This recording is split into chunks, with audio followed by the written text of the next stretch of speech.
दोस्तों, जगदीप धनखड़ ने उपराष्ट्रपति पद से अचानक इस्तीफा क्यों दिया, इसको लेकर प्रधानमंत्री नरेंद्र मोदी और उनकी मीडिया भले ही इस सच को कितना भी छुपाने का प्रयास करे, इसको लेकर तमाम तरह की कॉन्स्पिरेसी थ्योरी उड़ाने की कोशिश करे, लेकिन जगदीप धनखड़ के अचानक हुए इस्तीफे से दोस्तों एक बात क्लियर हो चुकी है, और वो ये है कि प्रधानमंत्री नरेंद्र मोदी का जो सत्ता में पकड़ थी वो न केवल ढीली हो रही है, बल्कि पर्दे के पीछे कुछ ऐसा हो रहा है जिसमें अब प्रधानमंत्री को जो ताकत थी, जो आज तक उन्होंने किसी के साथ बांटी नहीं थी, वो पावर शेयर करनी पड़ रही है, वो ताकत शेयर करनी पड़ रही है। दोस्तों, जगदीप धनखड़ के इस्तीफे को लेकर पिछले 24 घंटे में आपने ऐसी ऐसी थ्योरी सुन ली हैं जिसको सुनकर आपका भी सर चकरा गया होगा कि वो मीडिया वाले जिनके पास जगदीप धनखड़ के इस्तीफे से पहले 2 मिनट की कोई जानकारी नहीं थी, सोशल मीडिया में इस्तीफा आया तब उनके पास इसकी जानकारी लगी, अचानक से उनके पास ऐसी ऐसी थ्योरीज कैसे आ गई कि फलाने मंत्री ने जगदीप धनखड़ को फोन पर डांट दिया, गर्मा गर्म बहस हो गई, ये हो गया, जस्टिस वर्मा को लेकर अविश्वास प्रस्ताव मंजूर कर लिया गया। दरअसल इस पूरी पिक्चर के पीछे कौन सी कहानी रची जा रही है ताकि कौन सी कहानी छुपाई जाए, सब कुछ मैं आपको तफसील से बताने वाली हूँ। और साथ में आपको ये भी बताने वाली हूँ कि अभी कुछ दिन पहले जगदीप धनखड़ ने एक पार्टी दी जिस पार्टी में मीडिया के भी बड़े बड़े लोगों को बुलाया गया, और इस पार्टी में जगदीप धनखड़ की पत्नी ने क्या कहा। जी हाँ दोस्तों, ये वो एंगल है जिस पर अब की किसी की भी निगाह अब तक नहीं गई है। लेकिन सबसे पहले मैं आपके सामने एक बात रखती हूँ दोस्तों, आरजेडी के सांसद मनोज झा ने जो बात बोली है, मैं लगातार पिछले 24 घंटे से यही बात बोल रही हूँ कि इस मामले में जितना बताया जा रहा है उतना छुपाया जा रहा है। दोस्तों, आरजेडी के सांसद मनोज झा ने क्या कहा मैं आगे आपको बताऊंगी। दोस्तों, मैं आपके सामने 3 ऐसे विवाद रखना चाहती हूँ जिनके लिए बताया जा रहा है कि यही कारण बने और जगदीप धनखड़ का इस्तीफा ले लिया गया। विवाद नंबर 1 आपने खूब सुना होगा दोस्तों, जस्टिस वर्मा के खिलाफ प्रस्ताव में जल्दबाजी। मैंने भी आपको कल ये खबर दिखाई थी और ऐसी जानकारियां सोशल मीडिया में, मेन स्ट्रीम मीडिया में तैरने लगी कि राज्यसभा में जस्टिस वर्मा को लेकर अति उत्साह में आ गए जगदीप धनखड़, और उन्होंने विपक्ष का प्रस्ताव कैसे स्वीकार कर लिया जबकि लोकसभा में सरकार पूरी तैयारी के साथ प्रस्ताव लाने की जोर आजमाइश कर रही है। मैंने इस वीडियो में भी आपको यही बताया दोस्तों कि this is not the first time. Jagdeep Dhankhar तो सुप्रीम कोर्ट को लेकर भी अजीबोगरीब टिप्पणियां कर चुके हैं कि सुप्रीम कोर्ट सुपर संसद की तरह बिहेव कर रहा है और ये कर रहा है और वो कर रहा है। लेकिन क्या ये इतनी बड़ी बात थी कि जगदीप धनखड़ अविश्वास प्रस्ताव स्वीकार कर चुके थे और सरकार को इतनी बात बुरी लग गई कि उनसे कह दिया गया कि आप इस्तीफा दे दीजिए? मैं इस बात को पूरी तरह से, मेरे गले से ये बात नहीं उतरी, और आरजेडी के सांसद मनोज झा ने जो बात बोली वो मेरे इस शक को और बढ़ाती है। मनोज झा देखिए क्या गंभीरता से इस बारे में बात बोलते हैं। भूतपूर्व उपराष्ट्रपति और राज्यसभा के सभापति जगदीप धनखड़ की कार्यशैली से हम में से अधिकांश लोग असहज महसूस करते थे और सदन में इसे कई बार इस संदर्भ में हमने अपनी आपत्तियां सभा पटल पर रखी भी थी। लेकिन एक बड़ा सत्य ये भी है कि वो लड़ाका स्वभाव के हैं और किसी व्यक्ति पर किसी धारा विचारधारा के साथ साथ किसी भी प्रकार के रोग से लड़ सकने में सक्षम है। अतः कोई सूत्र हमें यह न समझाएं कि फलाने चिल्लाने न्यायाधीश पर संभावित महाभियोग की संभावित कपोल कथाएं या स्वास्थ्य कारणों से उनका इस्तीफा हुआ है। ये भारतवर्ष है, यहाँ हम राज ही राज खोलते हैं। बस कितना वक्त है, कौन सा वक्त है, यही सवाल है। मनोज झा ये बात बोल रहे हैं कि कोई हमको ये ना बताए कि किसी न्यायाधीश के खिलाफ अविश्वास प्रस्ताव स्वीकार कर लिया गया तो ये बात इतनी बुरी लग गई मोदी, अमित शाह को या आला कमान को या बीजेपी को, जो बीजेपी चलाते हैं, जाहिर तौर पर यही लोग बीजेपी चलाते हैं, यही लोग सरकार चलाते हैं, कि उन्होंने इस्तीफा देने के लिए बोल दिया। तो मनोज झा भी वही बात बोल रहे हैं कि ये कल्पना है, दरअसल ये कल्पना बेची जा रही है। मीडिया में यही सब चल रहा है। अचानक से मीडिया वाले इसको मास्टर स्ट्रोक बताने लगे हैं। क्यों? क्योंकि इसके जरिए एक बार फिर वही बात स्थापित होती है कि मोदी की जो पकड़ है सत्ता में बड़ी तगड़ी है और ये मोदी ने एक बार और मास्टर स्ट्रोक खेल दिया। तो ये मीडिया वाले बताएं कि किस तरह का मास्टर स्ट्रोक है।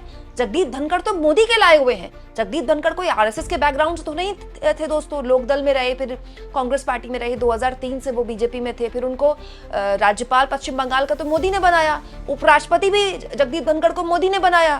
तो मोदी के एक ऐसे विश्वास पात्र जो मोदी की तारीफ करते और वो मोदी उनकी तारीफ करते, अचानक से ऐसा क्या हुआ? विवाद नंबर 2 अब आ जाता है। आपके सामने ये कहानी भी परोसी गई होगी पिछले 24 घंटे में, विपक्षी नेताओं के साथ करीबियां। हाँ, ये बात सही है दोस्तों कि हाल के दिनों में जगदीप धनखड़, खास तौर पर पिछले साल जब उन पर अविश्वास प्रस्ताव लाया गया, वो अलग बात है कि वो सफल नहीं हो पाया विपक्ष का प्रयास, लेकिन इससे जगदीप धनखड़ अपने आप को न्यूट्रल दिखाने की कोशिश करने लगे। ऐसी भी चर्चाएं सोशल मीडिया में तैर रही है, मेन स्ट्रीम मीडिया भी ये चर्चाएं चल रही हैं।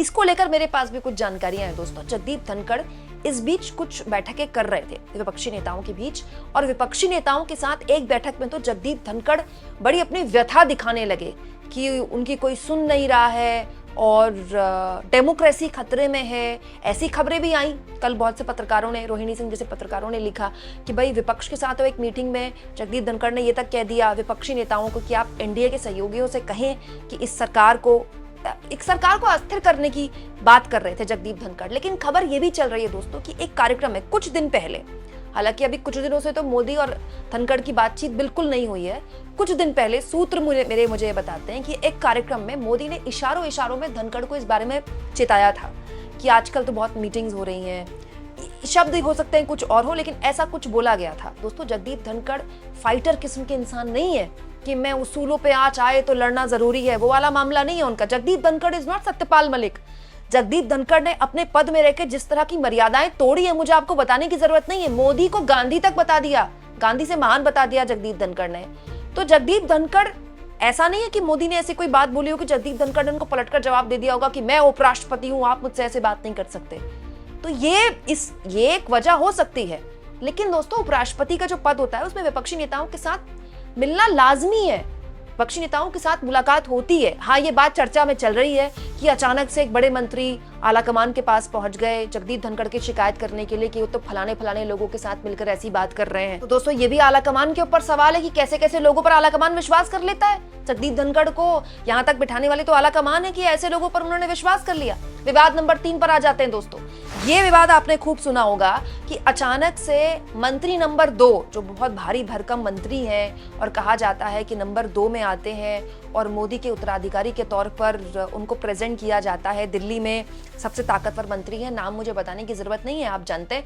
उनका फोन जगदीप धनखड़ को आया और ठीक ठाक बहस वगैरह हुई और जगदीप धनखड़ ने उनसे बोल दिया कि आपको नहीं पता, मैं संवैधानिक पद पर हूँ, मेरी भी कुछ ताकतें हैं। तो मंत्री जी ने उनको बोल दिया कि आपको यहाँ तक पहुँचाया किसने, आप मत भूलिए। और इस्तीफे से पहले ये एक तरह की डांट टपट, एक तरह की बहसबाजी हुई, जिसके बाद आखिरकार धनखड़ के पास इस्तीफा देने के अलावा कोई विकल्प नहीं था, क्योंकि सरकार ने राजनाथ सिंह के दफ्तर में, आप चाहे तो मेरा कल का ही वीडियो देख सकते हैं, तो खैर सही बात है कि राजनाथ सिंह के दफ्तर में बीजेपी के सांसदों को बुलाकर हस्ताक्षर लेने शुरू कर दिए कोरे कागज पर कि अगर ये इस्तीफा नहीं देंगे तो इनके ऊपर इम्पीच कर दिया जाएगा, इनको पद से निकाल दिया जाएगा। तो जगदीप धनखड़ समझ गए कि ऐसी असहज स्थिति से बचने के लिए आप खुद ही इस्तीफा दे दो। तो दोस्तों, इसमें से अगर तीसरी वाली कहानी है, इसमें थोड़ा सा तो आप विश्वास कर सकते हैं, लेकिन जगदीप धनखड़ को डांट पड़ी और सरकार उनको पद से निकालना चाहती थी, इसीलिए सब कुछ हुआ। तो इसका इंतजार क्यों किया जा रहा था? संसद के सत्र के एक दिन पूरा कार्यवाही चलने का इंतजार किया जा रहा था। दोस्तों, हर लिहाज से जगदीप धनखड़ का इस्तीफा सरकार के लिए एक एम्बैरेसमेंट है और इस एम्बैरेसमेंट को छुपाने के लिए सारी कॉन्स्पिरेसी थ्योरीज रची जा रही है। मैं नहीं कह रही सब झूठ है, लेकिन यही सच है, ये भी गलत है। दोस्तों, कुछ जानकारियां मेरे पास भी हैं। संसद टीवी के बहुत से कर्मचारियों को एक पार्टी उनके लिए रखी गई और जगदीप धनखड़ की पत्नी का जन्मदिन था या फिर कोई और कार्यक्रम था, लेकिन कोई कार्यक्रम था जिसमें जगदीप धनखड़ ने बहुत ग्रैंड पार्टी दी।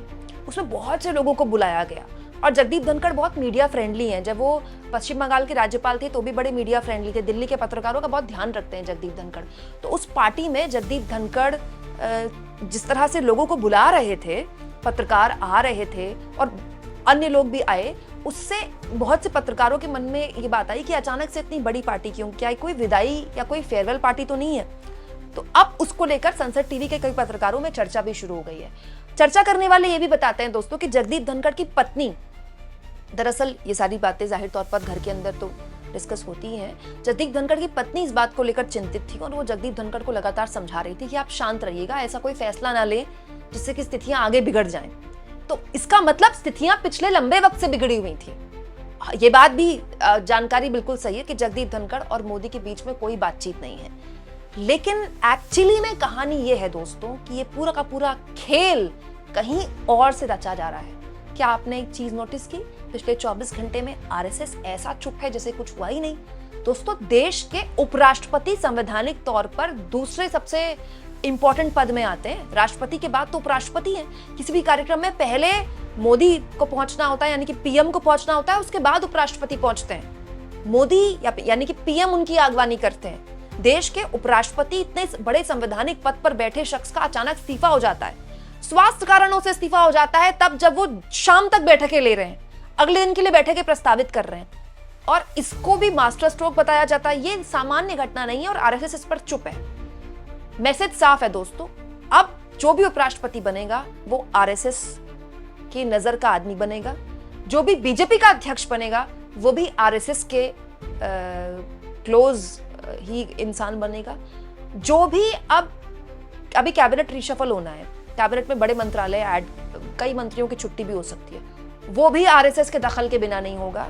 और जिन जिन मुख्यमंत्रियों के गर्दन पर तलवार लटक रही है, राजनीतिक तलवार, वो भी आरएसएस की हामी के बिना नहीं होगा। ये एक ट्रांजिशन है जिसमें आरएसएस ने साफ तौर पर क्लियर मैसेज दे दिया है बीजेपी को कि बीजेपी तो अब आरएसएस ही चलाएगी। वैसे भी बीजेपी आरएसएस ही चलाती है, नहीं तो ऐसा कैसे हो सकता है दोस्तों कि आरएसएस प्रमुख मोहन भागवत अचानक से रिटायरमेंट को लेकर एक बयान देते हैं और फिर निशिकांत दुबे को आगे किया जाता है ये कहते हुए कि अगर मोदी हट गए तो 150 सीटें भी नहीं आएंगी बीजेपी की। निशिकांत दुबे इस वक्त आला कमान के एकदम perfect favourite blue eyed boy बने हुए हैं। निशिकांत दुबे जो बोलते हैं दरअसल उनसे बुलवाया जाता है। तो ये निशिकांत दुबे, मतलब आप सोचिए बीजेपी के लिए कितनी शर्म की बात है कि 11 साल से आप सत्ता में हैं, देश के लगभग सारे राज्यों में, कुछ राज्यों को छोड़कर आपकी सरकारें हैं, और अब भी आपके नेता ये स्वीकार करते हैं कि 150 सीटें भी नहीं आएंगी अगर मोदी हट गए तो ये तो मतलब अपने आप में बड़ी शर्मिंदगी वाला बयान है बीजेपी के लिए। लेकिन ये बुलवाया गया, दरअसल ये किसके लिए बुलवाया गया? ये आरएसएस को जवाब देने के लिए बुलाया गया। तो ये जो अंदर टकराव चल रहा है ना बीजेपी आरएसएस के बीच, ये कोई सामान्य टकराव नहीं है, ये अभूतपूर्व टकराव है। और इसकी ये जो आप देख रहे हैं ना, ये तो शुरुआत है। अभी आप देखिए आगे आगे क्या क्या होता है, और ऐसी ऐसी चीजें भी हो सकती है जिसके बारे में किसी ने कल्पना भी नहीं की होगी। लेकिन ये बात सच है कि जगदीप धनखड़ का इस्तीफा किसी फोन कॉल, किसी डांट, किसी विपक्ष के साथ मीटिंग या किसी जज के महाभियोग नोटिस से कहीं ज्यादा बड़ा है। और ये इतना बड़ा है जिससे देश की राजनीति, इसका सच अगर सामने आ गया, देश की राजनीति 360 डिग्री बदल सकती है। आपको क्या लगता है दोस्तों, क्या ये शुरुआत हो चुकी है मोदी के सत्ता में जो एक ग्रिप थी, जो टाइट ग्रिप थी, उसके कमजोर होने की? मतलब मोदी के नाक के नीचे उनका अपॉइंट किया गया कोई इतने बड़े पद में बैठा शख्स विपक्ष के नेताओं के साथ मीटिंग कर लेता है, ये तो बड़ी शर्मिंदगी वाली बात है मतलब मोदी के लिए। आप इसको किस तरह से लेते हैं दोस्तों? कमेंट बॉक्स में जरूर लिखें, और जितना हो सके चैनल को शेयर भी करें और सब्सक्राइब भी।